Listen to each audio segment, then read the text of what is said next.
Welcome back to A Celtic State of Mind. I'm Paul John Dykes. Today I'm joined by the returning, the evergreen Patrick McGill. But it's just us two, Patrick. I'll take the blame for the lateness. You were on time and I was just chatting away there and I lost track. So apologies, ladies and gentlemen. Thank you, every single one of you, for tuning in. And thanks for your ongoing support to A Celtic State of Mind. We do not take it for granted when you come on and you see the familiar faces.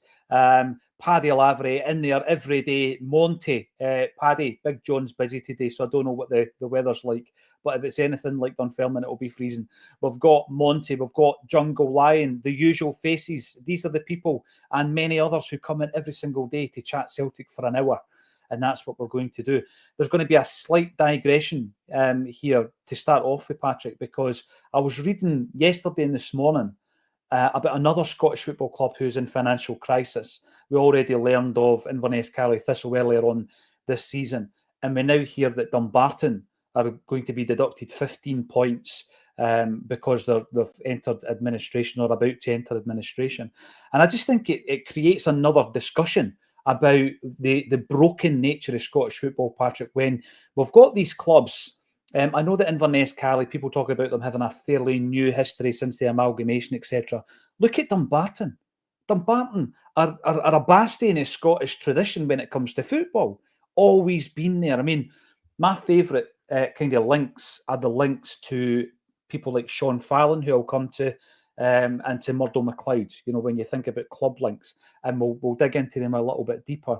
But my issue is every time this happens, it highlights that there's a massive issue in Scottish football when clubs are allowed to languish on the brink like this and be punished. What else are the authorities doing other than taking points off them? Are they supporting them? Is there a mechanism where they go in and say, right, how can we get you back on an even keel, working as a going concern, and what's the future going to look like? Or do they just let them languish in administration? Yeah, it's always been a funny one for me, I suppose. It makes sense to punish someone for not running their club properly. You know, we want our clubs to be run properly, but then that support is needed because you can't have clubs going bust. I mean, I've seen it highlighted, and you've mentioned it, Inverness. That's two clubs in the same division in administration. And, you know, one of them is almost certainly going to go down, and realistically, both of them could be out of business if nothing happens. Inverness, in particular, looks a pretty dire situation.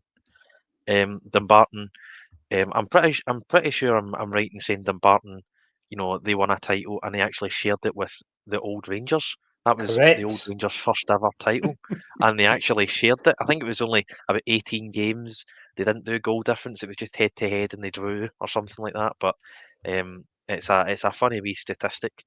So that 55 should really be, well, it should be about 45 plus a lot of asterisks, but it should be about 54 and a half. Um, but I mean, it's a historic club. It's obviously got that backdrop of the Dumbarton Rock. They've been about, I think someone said in the comments, since 1874. So older than Celtic, 14 years older than Celtic, 13 years Yeah. older than Celtic. Um, so hopefully something can come together. I seen their balance sheet for 2023 showing that they actually had pretty healthy finances. So Mm-hmm. obviously something's happened in the 12 to 18 months since then, since those results were released. Uh, and, you know, I'm sure we'll probably find out what that is in the coming days and weeks. But, you know, hopefully something can happen there. Obviously, as you say, totally different from Inverness. Inverness was the amalgamation of a few clubs that Dumbarton have stood on their own for, you know, over 140 years. And it would be a shame to see them go under. But obviously, this is an issue that we faced in Scottish football, you know, certainly recently, but going back, I mean, Hibs had their troubles, and was it Wallace Mercer? And it was trying to push the merger between the two Edinburgh clubs, trying to Yeah. compete with the old firm as it was back then.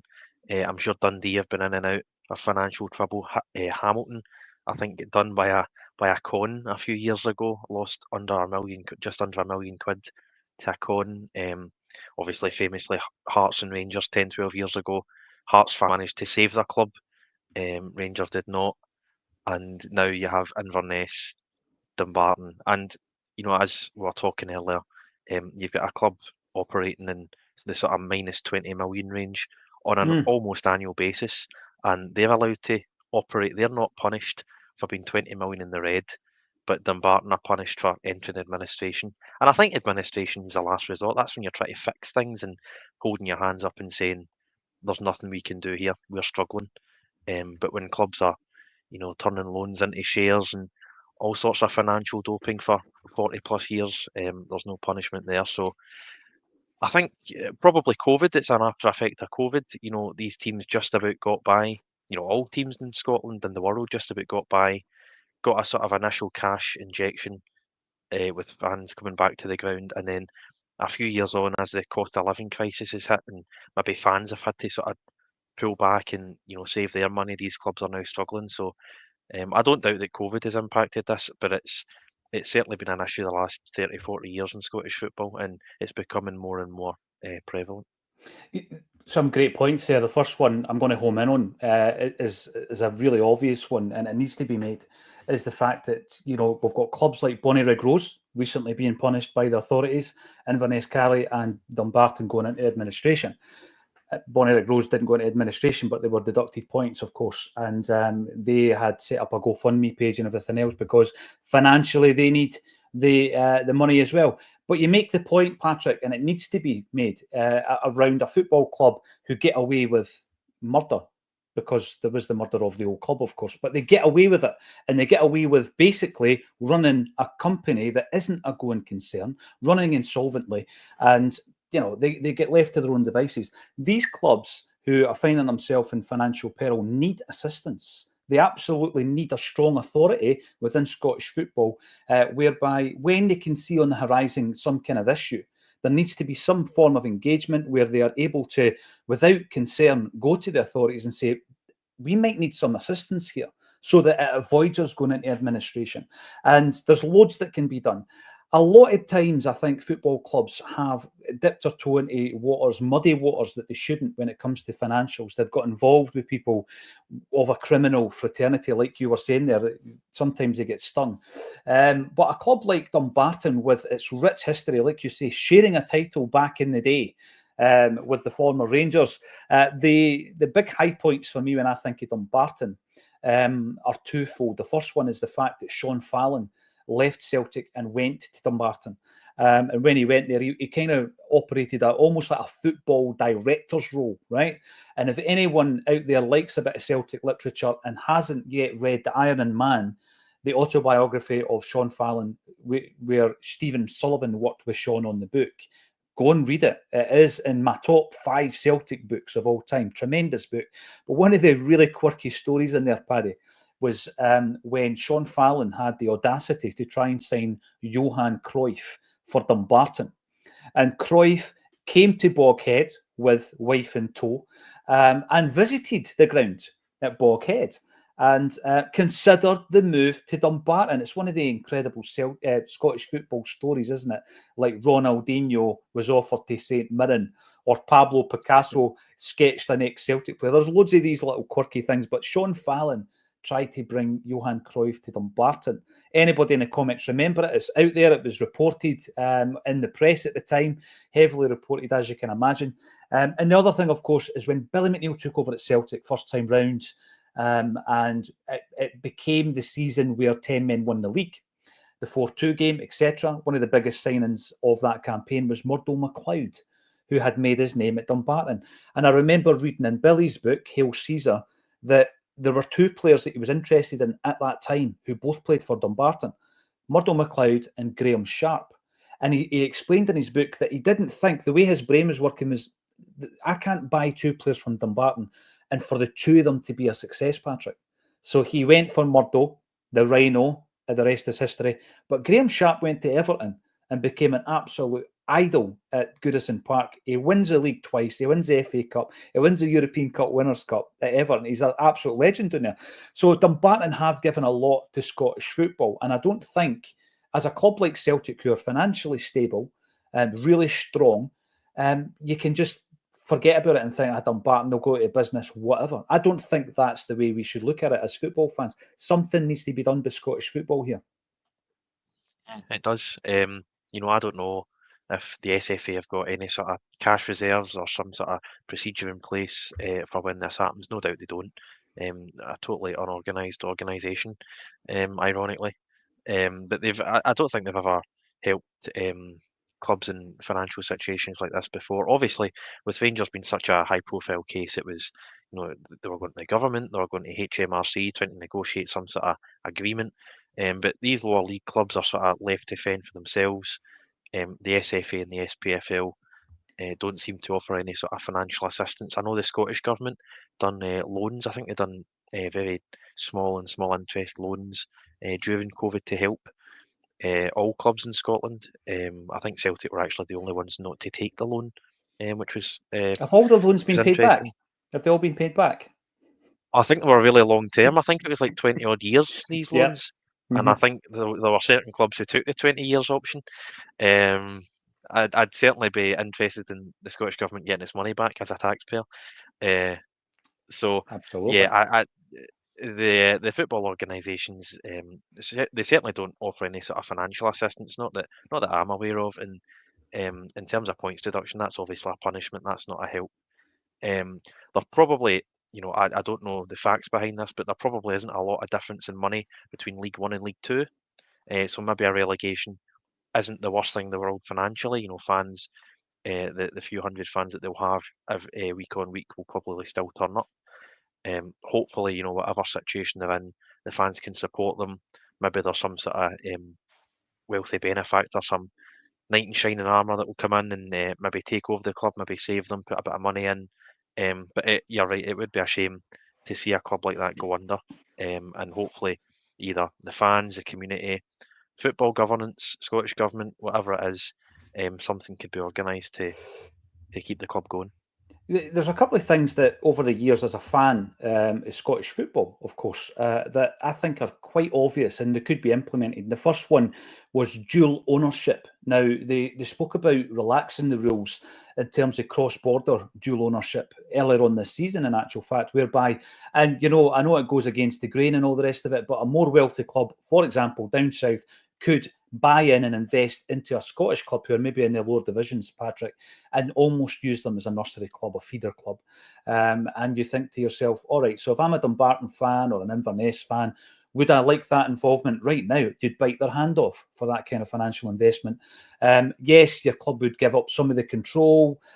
You are a breeding ground for another football club. Could you take that, or would you rather be a provincial club all the time? It's one of these things I think clubs need to look at. The other thing as well, sometimes it's not just a bailout financially, it's a business bailout you need in terms of running the business properly, Patrick. And I think it would be surprising if you were to look under the bonnet at some of these football clubs, just how poorly they are run as businesses. I got an insight into that. A friend of mine ended up as a general manager up at Dunfermline Athletic. I got an insight into how poorly that club had been run up to that point, which obviously resulted in them going into administration in 2012. Some really basic things just weren't being done. Business aspects of the business that were appallingly run.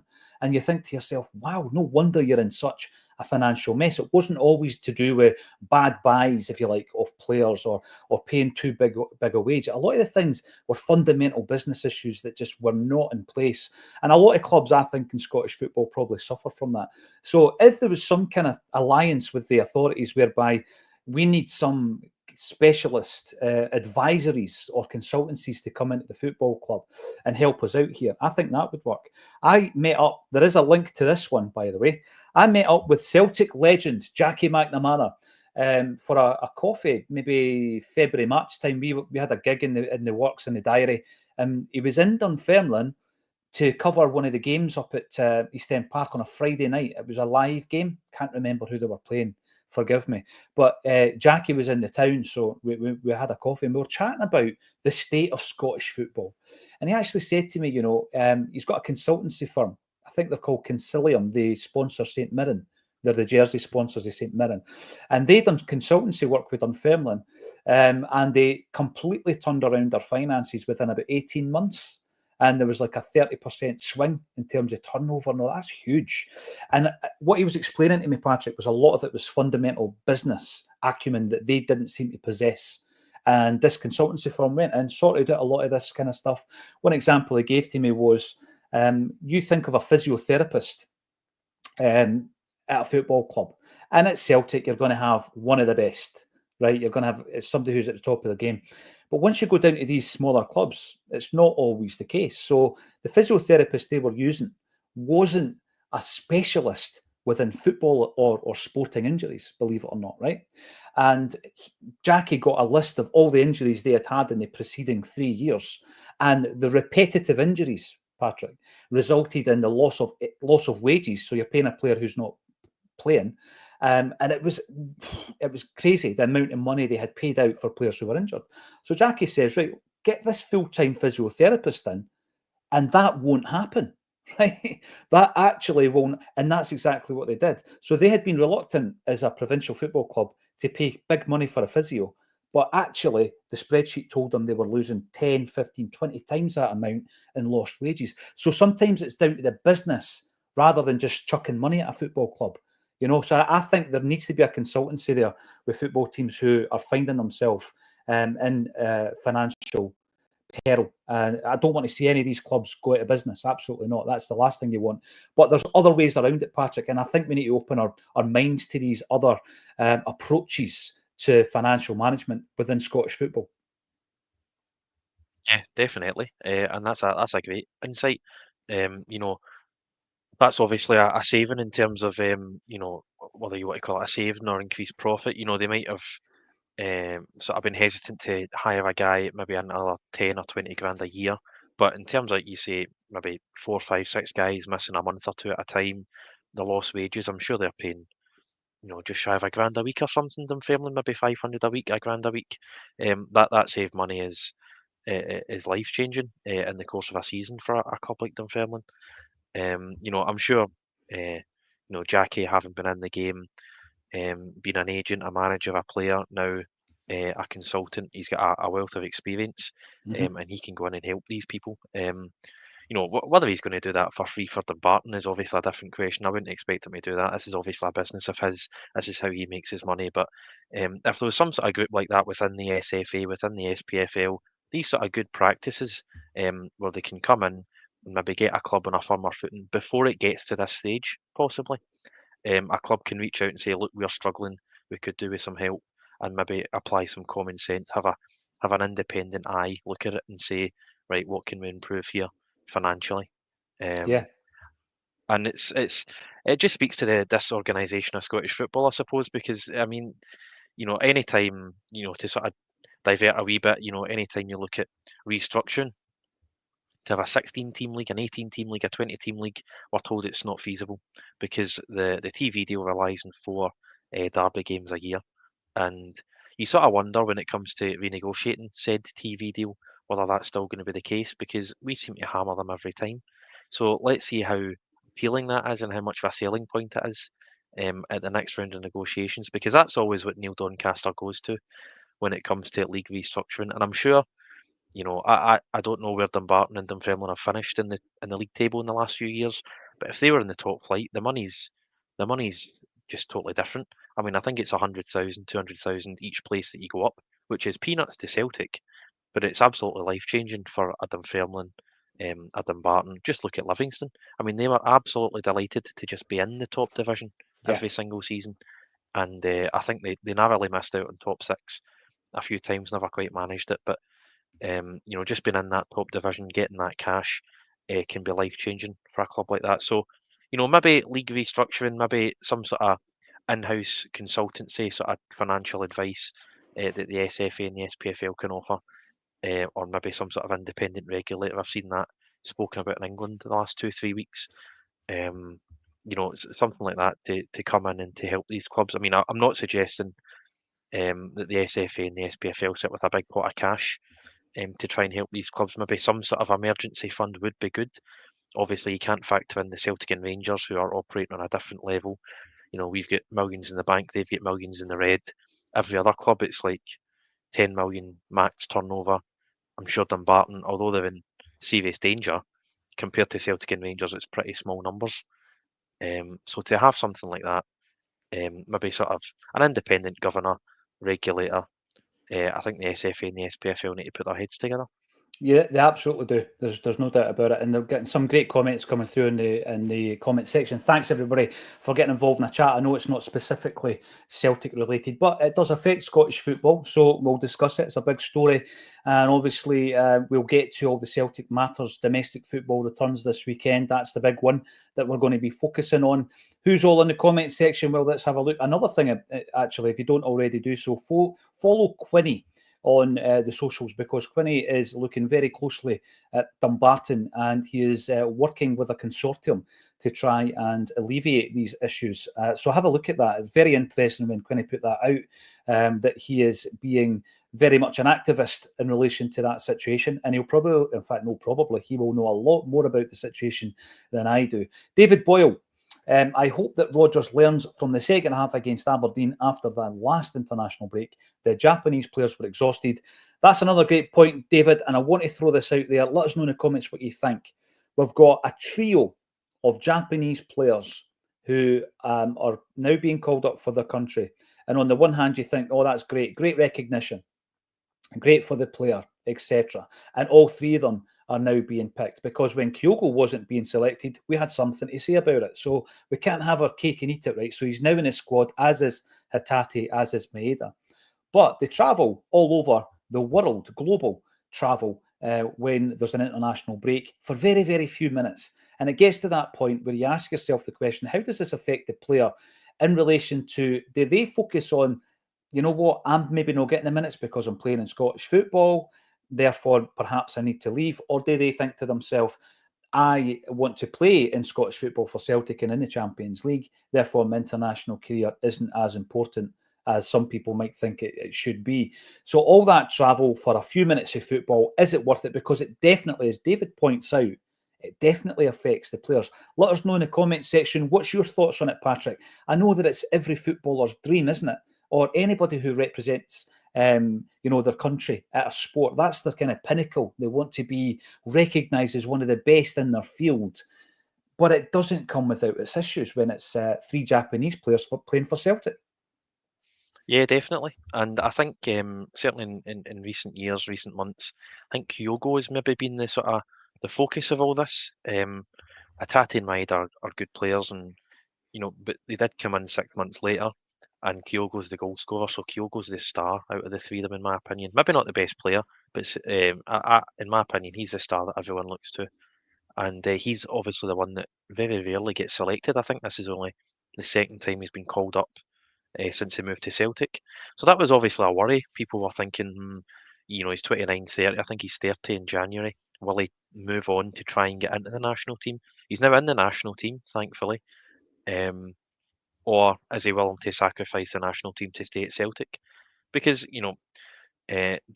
Japanese culture is obviously halfway around the world, and it's very different to what we are used to in the UK. It's a very different culture. I think it's sort of closed off society. So these players probably aren't used to moving around. So I imagine they're quite happy at Celtic. They've obviously been doing really well since they all got here. And I think maybe we were worried that Kyogo might move on to a bigger league or something like that to try and get in the Japanese national team, and we didn't want that to happen. I think the manager was a factor. I don't think he fancied Kyogo. I think he preferred playing Maeda up top.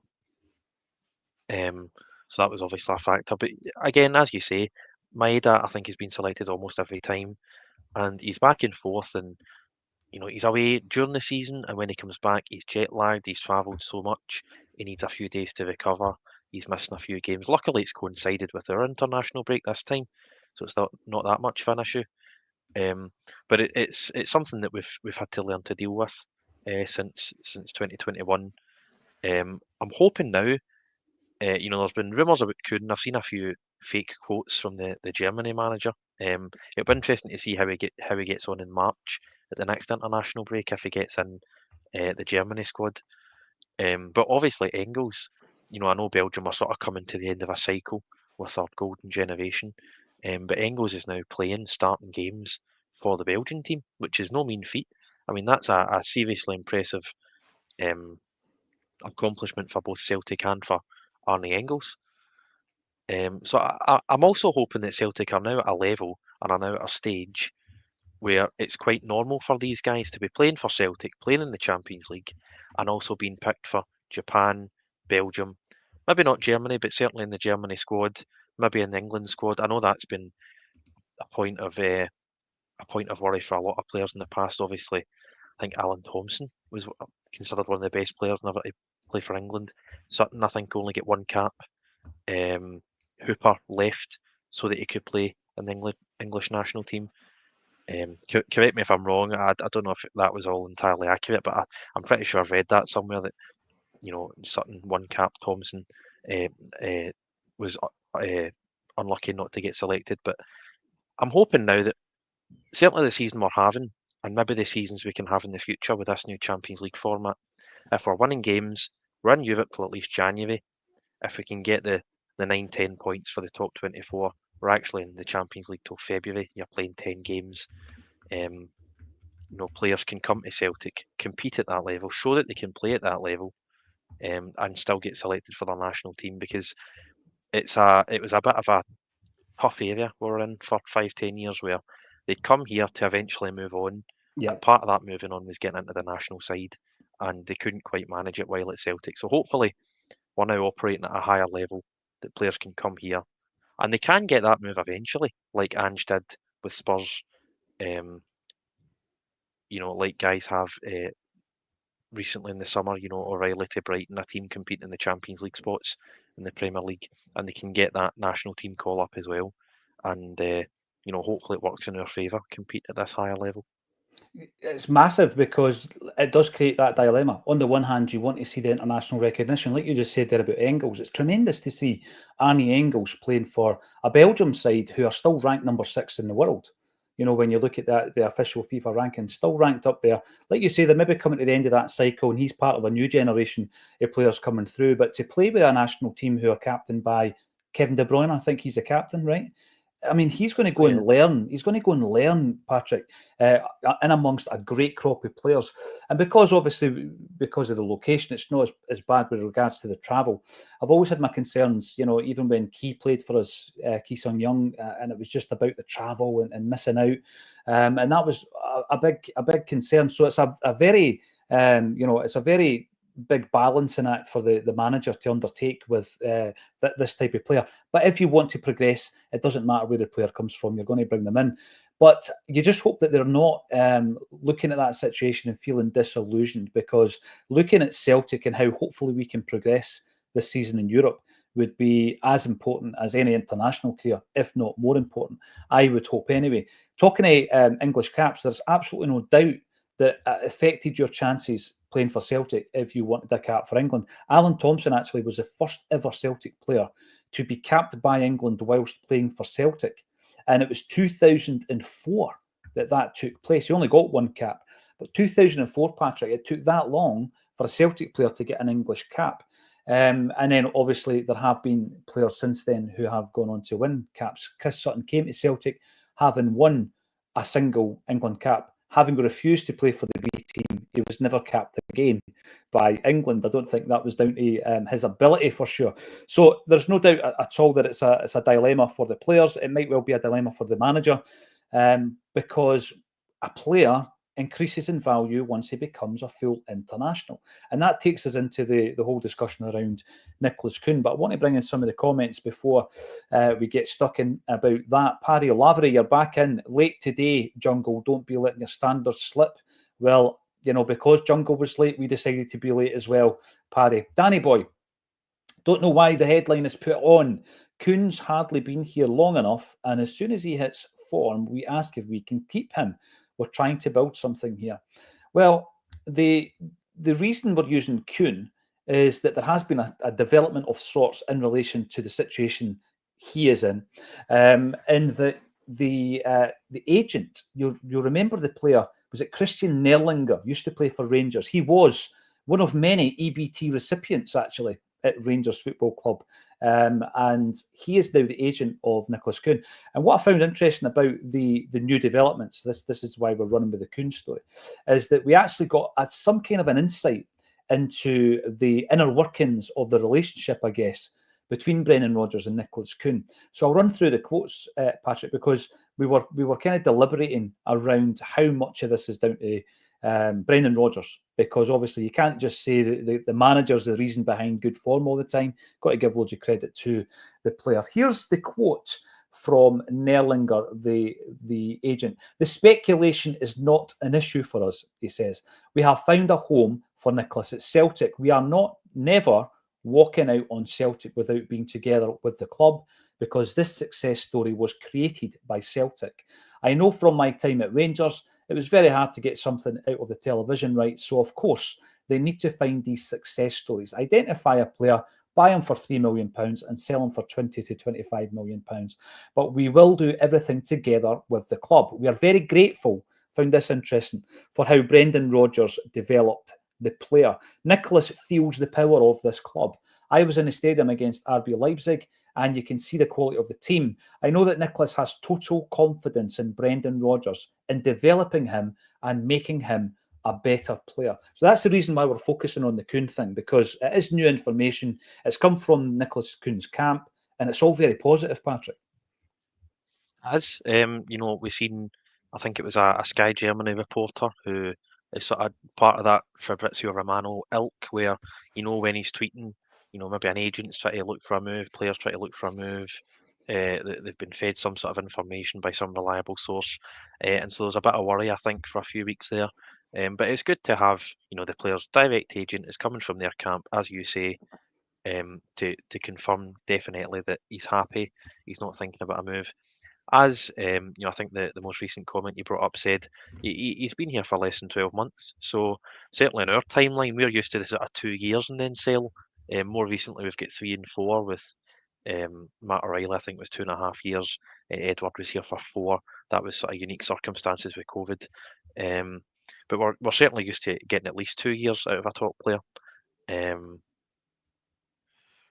So it's good that he's feeling settled, and obviously the Brendan Rodgers link. I think that's probably what he's known for, what he's famed for. You've seen at Liverpool the way that people like Jordan Henderson came on, Luis Suarez at a crucial point in his career. You had several bite incidents while he was at Liverpool, and he became. I think in 2013 he was probably the best player in the world, Luis Suarez. And that was under Brendan. And then, of course, when he comes into Celtic, you've got all these gems that we didn't even know about under Ronnie, because that second season under Ronnie was so dire. And, we still won the league. But it was turgid football at times. And obviously part of that is on the manager. But you had all these players who you thought, well, they're useless, they're rotten. But guys like Armstrong, guys like Rogic, Tierney, all these guys in the background, Boyata, guys who we thought maybe didn't have a future. Scott Brown in particular, he was on the way out until Brendan revitalised his career. Callum McGregor was sort of in the wilderness. He started well and he'd sort of faded into obscurity. Was barely in the team in Ronnie's second season. All these guys came back into the side and really progressed. James Forrest, another one, probably played his best football under Rodgers in the first spell. So he's known for bringing these players on, and obviously Kühn has seen that. His agent's seen that. They're quite happy with the progress they're making. I've not followed his career entirely, but it's hard to imagine he's had a better spell in the last 2 or 3 months in his footballing career. I think he's 25, 26, and yeah, I mean it's frightening just how much he's on form at the moment, how much he's contributing to the team. The Leipzig game, obviously, a massive highlight of the season so far, and he was the star of that. Just an absolutely fantastic player. You've seen comparisons between him and Jota. I don't think he's at that yet because Jota was here for 2 years. He was brilliant for 2 years, and he got that big money move. We'll see at the end of Kühn's Celtic career how he ranks against Jota, but the last 3-4 months he's been a fantastic player. Delighted that he's quite happy at Celtic. He sees his future at Celtic. I think he got a 5.5 or a 6 year deal when he first signed. So he must still have at least 4.5 years on that. Raised a few eyebrows at the time, yeah. Me and John were delighted when he signed that. Me and John have always backed Nicolas Kühn. You'll Yeah. know that. The viewers will know that. John will back me up in that. I'm going to dig out the Always. quotes, actually, yeah. Let's make a TikTok on that one, Patrick. Talking of which, I had a wee giggle at myself there. You mentioned Fabrizio Romano, world-renowned, right? World-renowned. And it's hilarious. This is the ridiculousness sometimes of the situations you find yourself in. So tomorrow night, I'm in London tomorrow. I need to take my wife because I can't travel on my own, Patrick. I'm a country bumpkin. I'd get on the wrong plane or the wrong bus or the wrong train. I'd end up in the wrong city, right? So we have to go down to London. It's at Spurs Stadium, and it's the annual football content awards. And I'm in a category. I'm a finalist in a category. Get this, alongside Fabrizio Romano, right? Fabrizio Romano, right? So I'm going to be sitting in a room thinking, wow, aye, as if I'm going to win this, right? So just to compare and contrast, I was just having a look at this. Something piqued my interest a wee while ago about his earnings, right? So on Twitter, now X, on a monthly basis, he makes £86,000 a month just from his traction on Twitter. So I was having a wee giggle because I thought to myself, right, we're in the same category. We're finalists here, right? Best influencer, apparently. And I was having a look at my last 3 payouts on Twitter, right? And I'm going to show you them. £9.87, £8.11, and £8.22. Now, that doesn't even cover your blue tick. I don't know if you can see that, but it's up there. You can't see it. That's a shame. There you go. So in total, less than 30 quid over a 3-month period for me versus 80 grand a month for Fabrizio. It's obviously all about the money. But the other reason I've got a blue tick, because I've been called a blue tick, you know what, is because there was a fake, there was actually a fake account who had my avatar and were going out and abusing people. So I had to blue tick it. Sorry, guys. I know it's a bit of a wanky thing to do, but I had to do that. So there you go. There's my Twitter income, £30. I think it cost £20 or something, or £8. I don't even know. So I've lost money on it, but Romano hasn't. Imagine I came back with a trophy. That'd be funny, right? That'd be a proper underdog story, right? Celtic v Inter Milan. Aye, we'll see. Jay Connolly, Jay Larkin, have to remember Kühn is about 4 years older than Matt was when he came to us. We'd love him to have a few years with us, but we all know if a big bid, £15 million plus, comes in next summer, then he'll be gone. I think the big thing for me is that when you're a footballer and like all the buzzes around you and where you're going to end up and all the rest of it, because I think a big part of this is it's a short career. And a lot of the decisions, Patrick, are based on short-termism. They think, I need to make that move. I'll never get the chance again. And away they go. And sometimes it doesn't work out for them. They've chased the money. They've gone to the wrong club to work for the wrong manager. And what I'm taking from these comments around Kühn is that isn't the case here. He's on a long contract, so the club's in control. We don't need to sell because we're cash rich. And the player, I think, going by the words of his agent, is quite content to continue with this relationship, this togetherness that he talks about with Celtic until the time is right for both parties. And that's what's key. Now, I didn't think at the time, and I said it at the time, I didn't think the time was right for Jota to leave. The money made the decision for him. It made a decision for Celtic. The timing was not right for him to go. But he went to the wrong club and it's derailed his career. The flip side of that, Matt O'Reilly, as much as I wanted him to stay, the timing maybe was right for Matt at that moment, you know, where he had finally got his international recognition, full cap, etc. He's hitting the form of his life. He's done it under 2 different managers. Maybe the time was right. Let us know in the comments if you agree or disagree with that. Kühn, the time definitely is not right. January or even in the summer. He needs to progress at Celtic, I think, for another season after this one. And he needs to show that form on a consistent basis because it's only been a few months. Brilliant form as it is.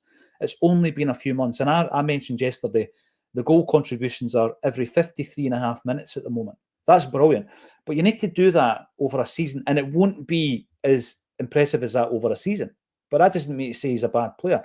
Jota's averages were, in his first season, 114 minutes. And in his second season, 108 minutes. So that's every time he scores or contributes an assist to a goal. So that was high scores and data at that time. Kühn's blown it out the water, but over a much shorter space of time. So I just think it's all about timing, isn't it? What do you think about O'Reilly and Jota in terms of the timings of their moves? I think you're right. I think Jota, you know, once that rumour came out and once it was, you know, sort of verified as quite solid, it sort of seemed inevitable But to have only signed him for quite a large fee for Celtic the summer beforehand, even though he'd been there for 2 years, it did feel a bit early. You thought maybe get another year out of him here, but when it was 10 million a year tax free, and then we were getting a record 25 million, you knew that was going to happen, and I think it did happen after only about 5 days of the news breaking. So it did feel quite early, but when all those factors come together so quickly, it's impossible for the club and the player to turn that down. I agree again with Matt O'Reilly. I felt, I think it was October time, you had the Atletico Madrid rumour come out, and then we quickly sort of were keen to squash any rumours of him leaving in January. Obviously, from November till probably early May, we were in a bit of a title fight last year.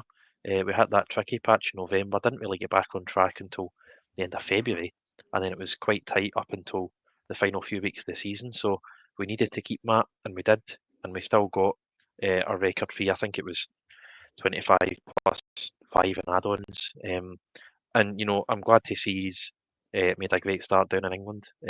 All things considered, injured in the first 6 or 7 minutes, comes on for a 25-minute cameo, gets the winner against arguably the greatest team in the world. Certainly one of the greatest teams in the world, and the English champions at the moment. So these guys going over and doing well. It's unlucky for Jota.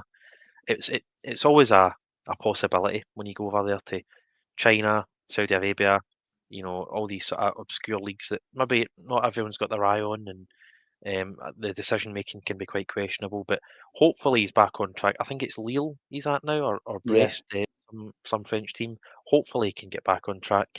I believe they're in Europe, and if not, the French league's quite a high standard. So hopefully he can kick on now. But players have gone down there and maybe had mixed success, but I think by and large it has been a successful selling point for Celtic. Edward gone down, he sort of done all right. Tierney went down. He's had his injury problems, but maybe not deemed good enough for a team competing for the Premier League. But he's certainly had a standout couple of moments in his first year or two. Virgil van Dijk, I think, is the obvious one. Wanyama and Forster and Hooper, all had their moments.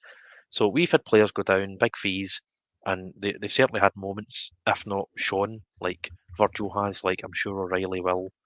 So it's a great selling point for Celtic. I think Ange, to move on to a sort of manager side of things, he's unlucky in the club that he's went to. It's a bit like going to Hibs or Dortmund. It's a poison chalice.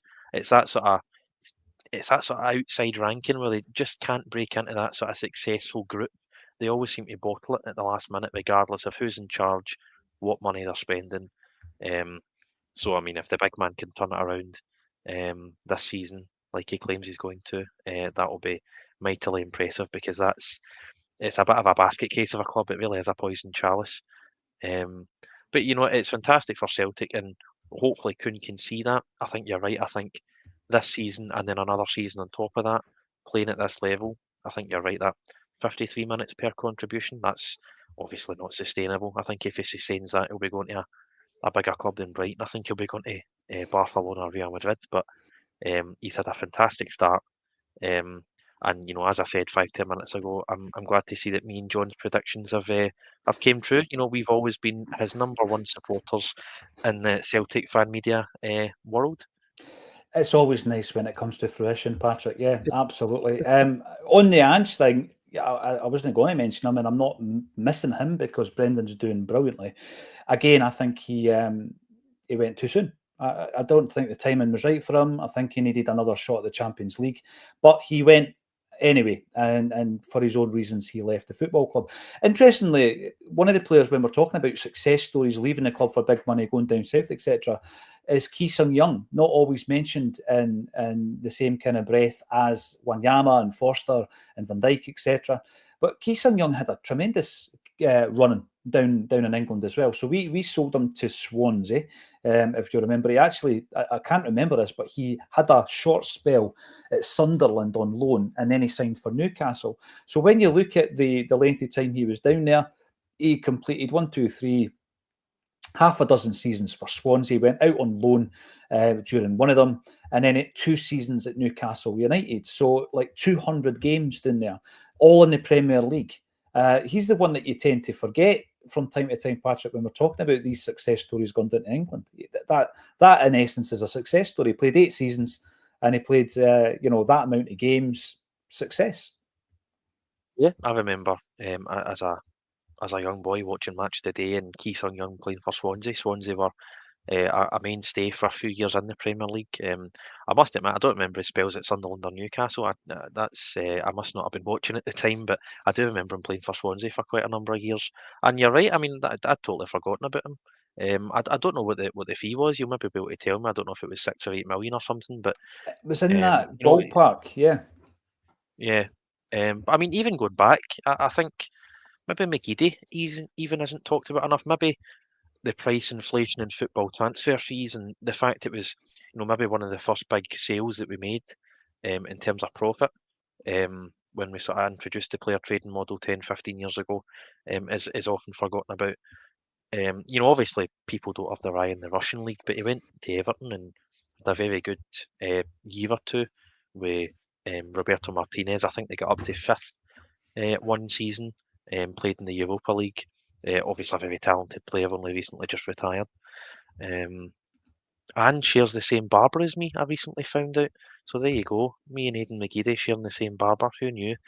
You and Aidan. Yes, yes. What's he up to? Because he Oh, left Ayr United not that long ago. And I remember we actually had him lined up for an event last year with Charlie Mulgrew. And he then signed for Ayr United, who said he can't do the event. I know why clubs do that kind of thing, but we had to find a replacement. I think we should bring him back. We should bring him back for an event, or maybe this is Acsom, because I always find him quite candid.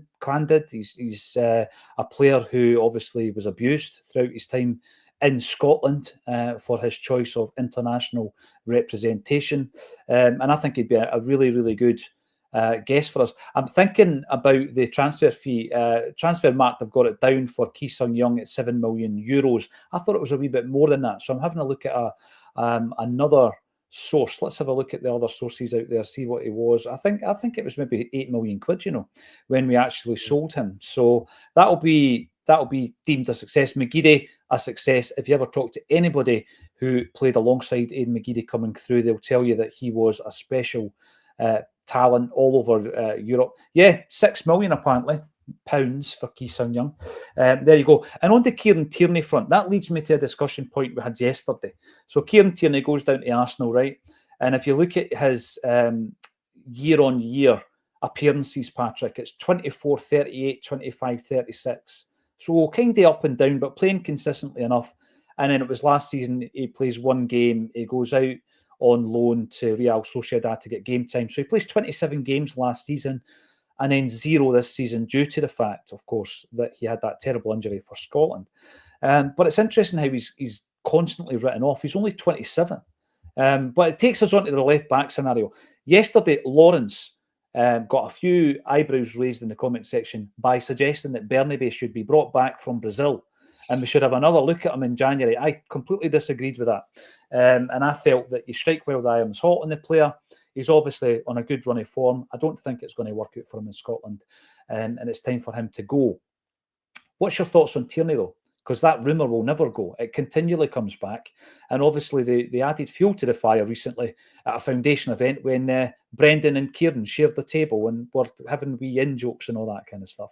I'd love to see him back. There you go. I'd put it out there. He'd be my first choice left back if the deal could be done. yeah. I mean, I think we'd all like to see him come back and succeed. I'm just not sure that he would succeed. Obviously, he struggled to get into the Arsenal team. I think that's for a very specific reason. Arteta quite likes Zinchenko. He likes the inverted role, which I think Kieran struggled with, and then obviously struggled with injuries as well. The injuries really is the sort of deciding factor in all this.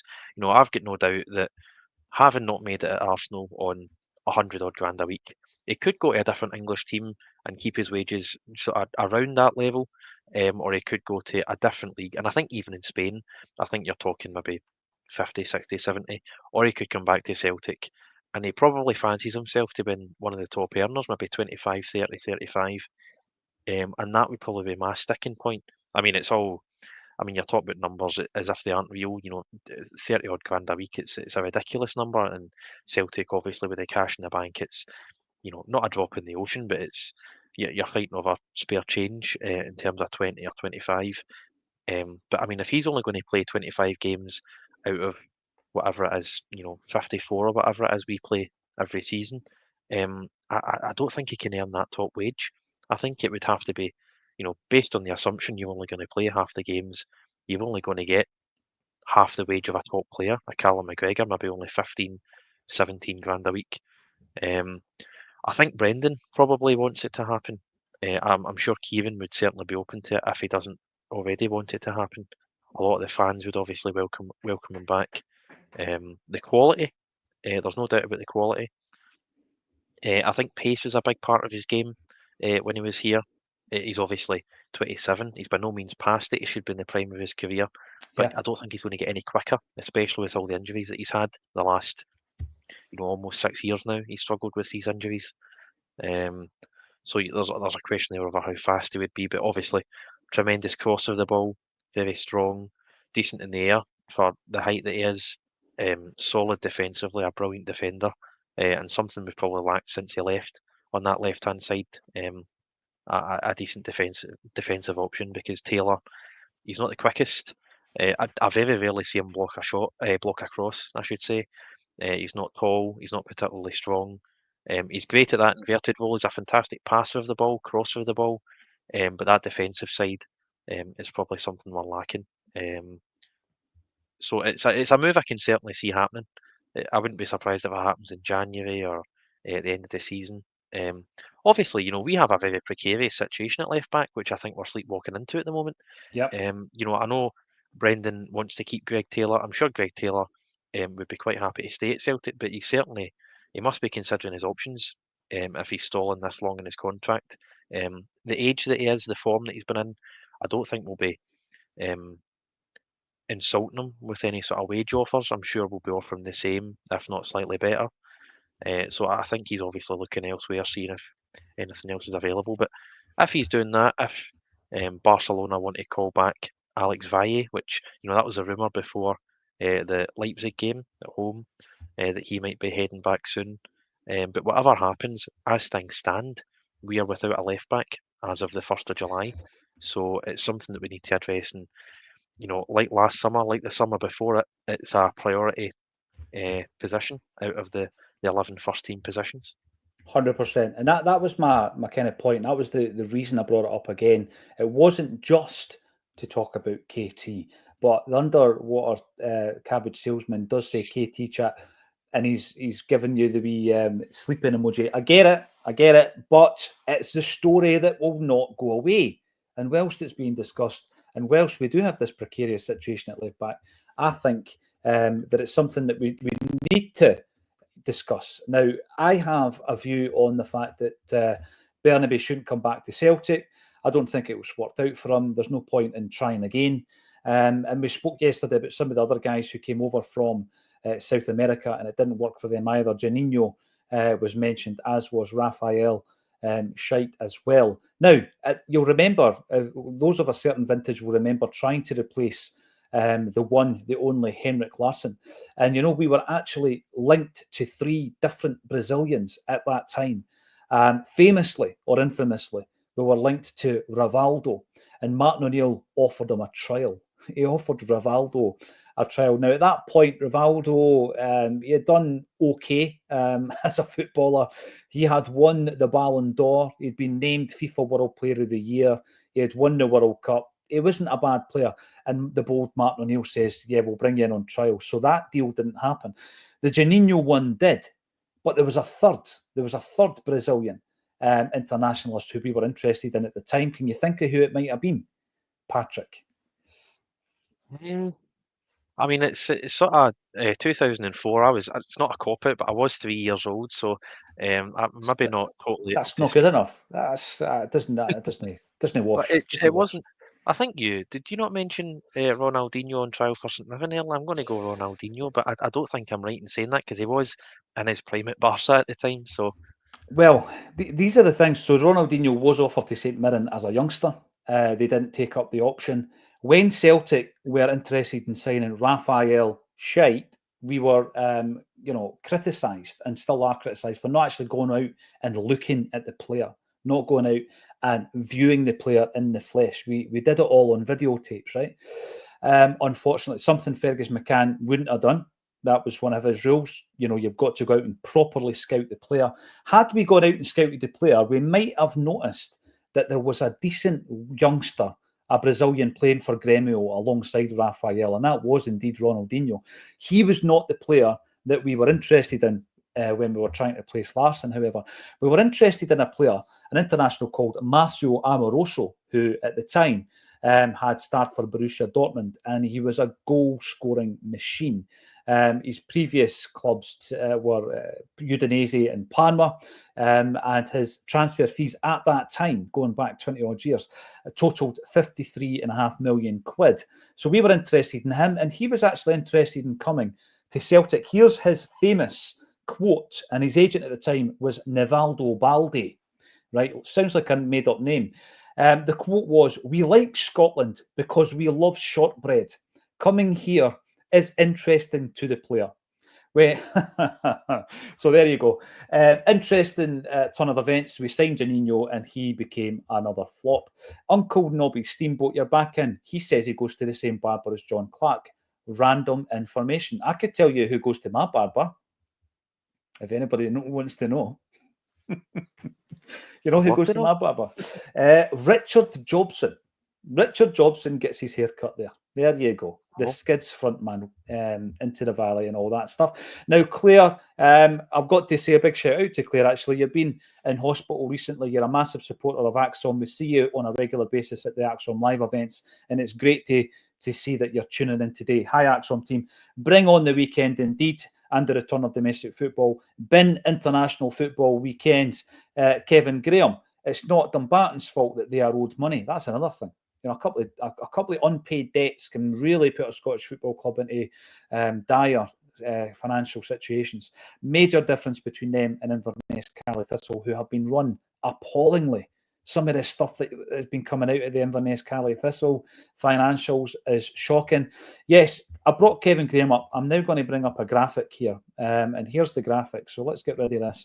This is something that we are doing in conjunction with Barra's Art and Design, who obviously allow us to film. This is Acsom on a weekly basis. It's a great venue. We also use it for our live events on a regular basis.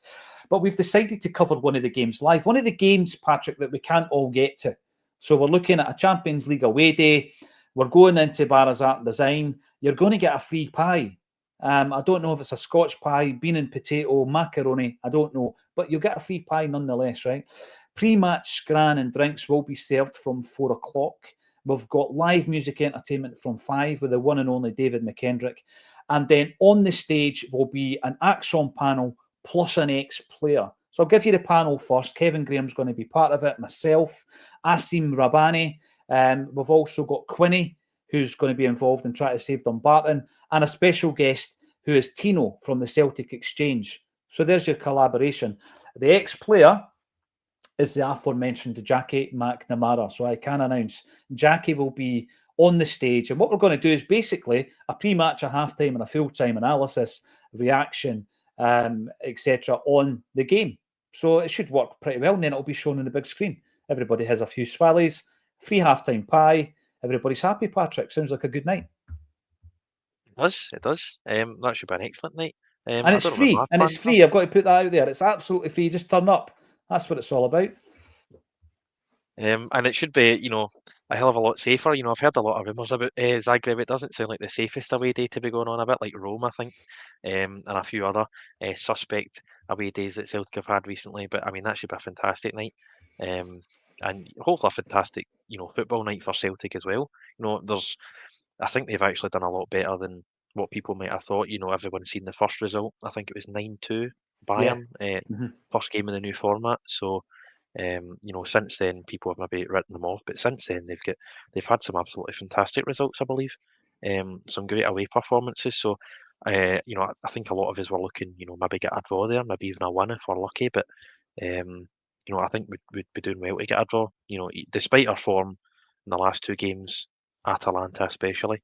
You know, I think really prioritising the Blues and the Young Boys game to get that 13 points, and then, you know, see what you can do Zagreb and Villa. But that should be a fantastic event. You know, great insight from whoever the player is, Acsom, Tino. You know, that's a great panel. And who can say no to a free pie? A You free know, pie. John will be over from Ireland, getting his free pie. I'll nip down, get my free pie. So I don't know if do they do the kebab pies like Celtic Park? I've never had a kebab pie, but they do seem fairly legendary online.